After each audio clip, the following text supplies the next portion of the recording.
in the kitchen now with Michela Chiappa, who is combining two delicious Italian dishes I've already tucked in. Yes, you have. I can already say before you even start, it's amazing. How do you make it? So, believe it or not, this isn't a traditional Italian dish. This is a mixture of two classic dishes, which is melanzane alla parmigiana, which is aubergines layered with Parmesan cheese. My favourite too. But then chicken Milanese. So chicken Milanese is breaded chicken breast, and my children and the whole family die for this, literally. Now, I have sliced horizontally 2 chicken breasts because, and then you put it between paper or cling film and basically give it a good bash.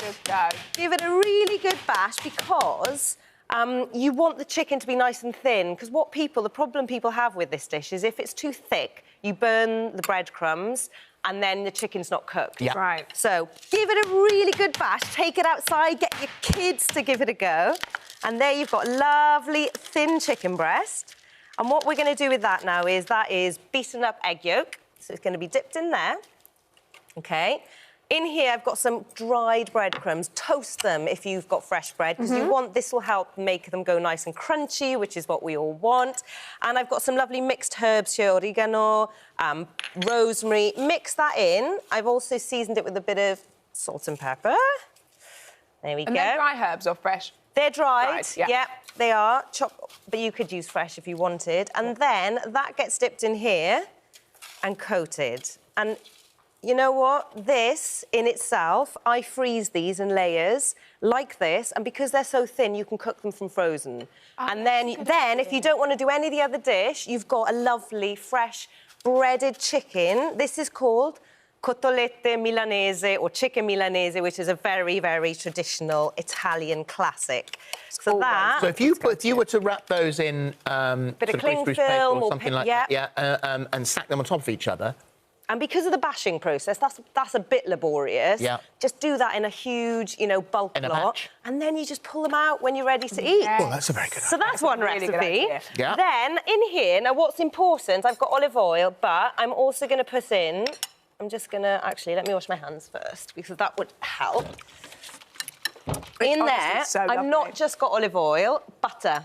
And the reason being is it's the butter that's going to give it the colour when you cook it, OK? And you don't want kind of insipid-looking chicken. You want nice golden, crunchy. Yeah.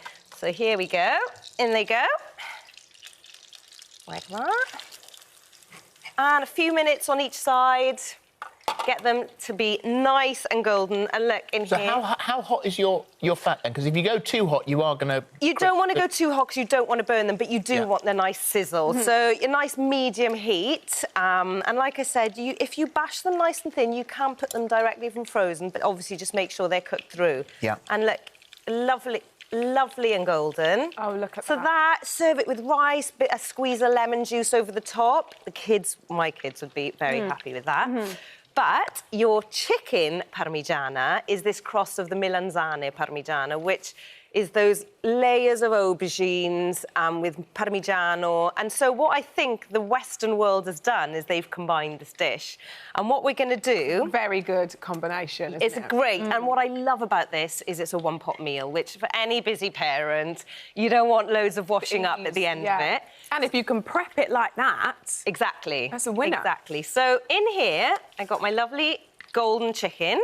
I mean, it's a winner chicken dinner. It's a winner, you know. Absolutely is. In there, I've got some more here that we'll cook. There we go. Now then, what I'm going to put in here, over the top of that, tin tomatoes, OK? Chopped tin tomatoes are going to go in my blender, along with a splash of olive oil and a bit of herbs again. That gets whizzed up. You don't have to whiz it if you don't want to. Again, if you want to... it's already pretty If you don't want to, you can just mix that. Yeah. You know, at the end of the day, keep it simple is always my motto.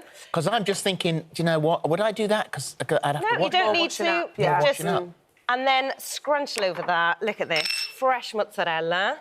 I love like how rustic it is. It's rustic, that is my style, and that goes in the oven 180 for about 15 minutes. You could prep this in the morning and it's ready to go when your kids come out of school or when you come home late from work. That goes in the oven and look at the result. I mean, that's in for how long, at what temperature?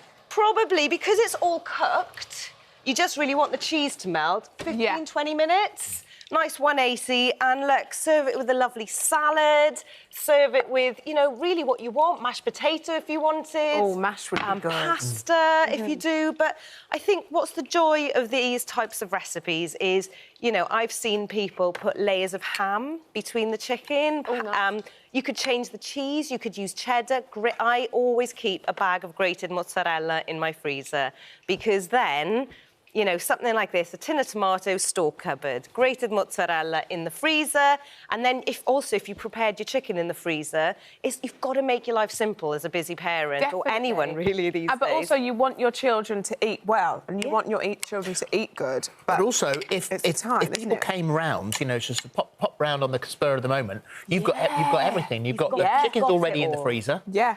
And, you know, how can kids... This is essentially, other than the chicken, it's your pizza ingredients. Yeah. Yes. It's your tomato and your mozzarella, and actually you're giving the kids that protein.